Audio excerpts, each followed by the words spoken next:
জ্যোতিবাবু জমি দিয়েছে আর তৃণমূল কংগ্রেস জমি কেড়েছে। জ্যোতিবাবু জমি দিয়েছে, পাট্টা রেকর্ড করেছে। 100% আমরা তো তৃণমূল বিরোধী বিজেপি বিরোধী সব শক্তিকে এক করার চেষ্টা করছি। সেলিমদা তো বলেছে বারবার করে, পুজোর আগে এবং ঈদের আগে যেমন নতুন জেলার জামা সেলাই হয় সেরকম সেলাই হচ্ছে, চিন্তার কোনো কারণ নেই। এখানে সৃজন ব্যাপক লড়াই দেবে এবং আপনি জেনে রাখুন সৃজন দিল্লি যাবে, যাদবপুর থেকে সৃজন দিল্লি যাবে, এটা জেনে রাখুন। বিজেপি আর তৃণমূল দুর্নীতির এপিচ আর ওপিচ, মুদ্রার এপিচ আর ওপিচ। আপনি 16 সিনেমা দেখেছিলেন তো, অমিতাভ বচ্চন যে কয়েনটা তুলতো, সিনেমা শেষে দেখা গেল দুদিকেই টেল। তো আপনি এখন তৃণমূল আর বিজেপি দেখবেন কয়েনের এপিচ আর ওপিচ। দুর্নীতিগ্রস্ত নেতারা দৌড়চ্ছে, বেড়াল দৌড়চ্ছে, ইঁদুর দৌড়চ্ছে, টম অ্যান্ড জেরির মতো। আসল ইঁদুর কিছুতেই ধরা পড়ছে না। সমস্ত টাকা বাজেয়াপ্ত করতে হবে। ইলেকট্রাল বন্ডে যে টাকা পেয়েছে বিজেপি সেই টাকা বাজেয়াপ্ত করতে হবে এবং গরিব মানুষের মধ্যে তা বিলিয়ে দিতে হবে। আচ্ছা দাদা, এখানে কংগ্রেসও তো পেয়েছে। আমাদের গার্ডেন রিচের কথা হচ্ছে এই কাউন্সিলরকে গ্রেফতার করতে হবে। চারানার কোন প্রমোটারকে গ্রেফতার করে কি লাভ আছে? কাউন্সিলরকে গ্রেফতার করতে হবে।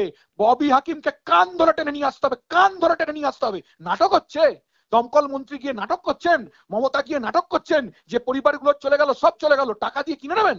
হ্যাঁ, টাকা ঘোষণা করে কিনে দেবেন যে পরিবারের সবাই চলে গেল, একজন বেঁচে আছে, কি করবে তারা? শুধুমাত্র তৃণমূল কংগ্রেসের টাকা কামানোর লালসায় আজকে এই সমস্তটা বেআইনি হচ্ছে।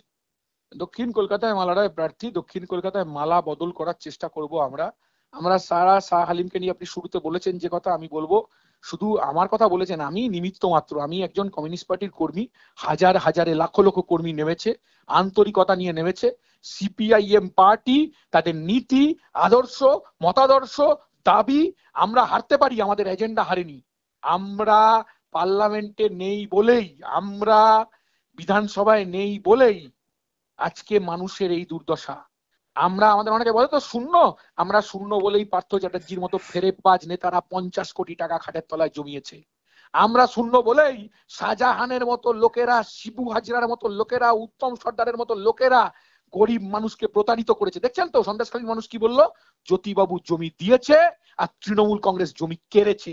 জ্যোতিবাবু জমি দিয়েছে, পাট্টা রেকর্ড করেছে, বর্গা রেকর্ড করেছে, জমির আন্দোলন হয়েছে, ওখানে জমির অধিকার পেয়েছে গরিব মানুষ বামফ্রন্ট সরকারের সময়। আর শাহজাহান বাহিনী জমি কেড়ে নিয়েছে। সন্দেশখালী এখন গোটা পশ্চিম বাংলায় সন্দেশখালীতে না, আর কলকাতায় আপনি জেনে রাখুন কলকাতার পরিবেশকে তছনছ করে দিয়েছে তৃণমূল কংগ্রেস তার সিন্ডিকেট বাহিনী, কাউন্সিলর বাহিনী নিয়ে। 100% আমরা তো তৃণমূল বিরোধী বিজেপি বিরোধী সব শক্তিকে এক করার চেষ্টা করছি। সেলিমদা তো বলেছে বারবার করে, পুজোর আগে এবং ঈদের আগে যেমন নতুন জেলার জামা সেলাই হয় সেরকম সেলাই হচ্ছে, চিন্তার কোনো কারণ নেই। তৃণমূল বিরোধী বিজেপি বিরোধী সমস্ত শক্তিকে আমরা আন্তরিকভাবে এক করার চেষ্টা করছি এবং নিশ্চিতভাবেই তৈরি থাকুন। পুজোর আগের জামা এবং ঈদের আগের জামা সেলাইয়ের কাজ হচ্ছে, খুব দ্রুত হয়ে যাবে। আচ্ছা স্যার, এইদিকে শোনা যাচ্ছে ব্যারাকপুর লোকসভা কেন্দ্রটা কংগ্রেসের হাতে যেতে চলেছে। একটু অপেক্ষা করুন না। প্রশ্নটা আমি তো বললাম যে তৃণমূল বিরোধী বিজেপি বিরোধী সমস্ত শক্তিকে আমরা এক করার চেষ্টা করছি।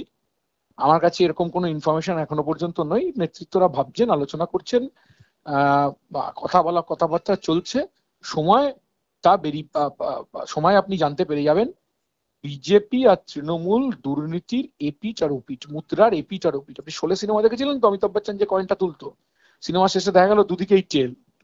তো আপনি এখন তৃণমূল আর বিজেপি দেখবেন কয়েনের এপিচ আর ওপিচ।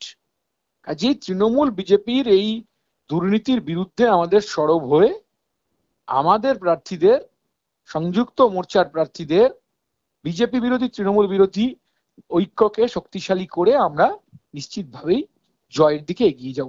থাক না, বিজেপি প্রার্থীর নাম কেউ জানে না তো, একমাত্র উনি বিজেপি প্রার্থী ছিলেন 21 সালের নির্বাচন আগে, নিজেই বলতেন নিজেই নাকি বিজেপি জিতলে নিজেই নাকি মুখ্যমন্ত্রী হবেন। যাই হোক, এসব প্রার্থীদের কথা আমি কি বলবো।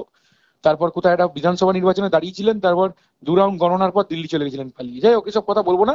এখানে সৃজন ব্যাপক লড়াই দেবে এবং আপনি জেনে রাখুন সৃজন দিল্লি যাবে, যাদবপুর থেকে সৃজন দিল্লি যাবে, এটা জেনে রাখুন। জোট না হলে কি এটা সম্ভব? কারণ ভাঙড় কিন্তু আইএসএফ এর দখলে। এসব চিন্তা করতে হবে না, সমস্তটা মসৃণ হয়ে যাবে। আইএসএফ এর বিধায়ক নওশাদ বারবার করে বলে, আপনি খেয়াল করে শুনবেন যে নওশাদ কিন্তু সংযুক্ত মোর্চার বিধায়ক, নওশাদই বলে। কাজে এসব নিয়ে ভাবনার কোনো কারণ নেই, অবকাশও নেই। যাদবপুর কেন্দ্রের মানুষ ঠিক তার পছন্দের প্রার্থী, তরুণ প্রার্থী ছাত্র নেতা, তরুণ তুর্কি নেতা, তাকে দিল্লি পাঠাবে, আপনি এটা জেনে রাখুন।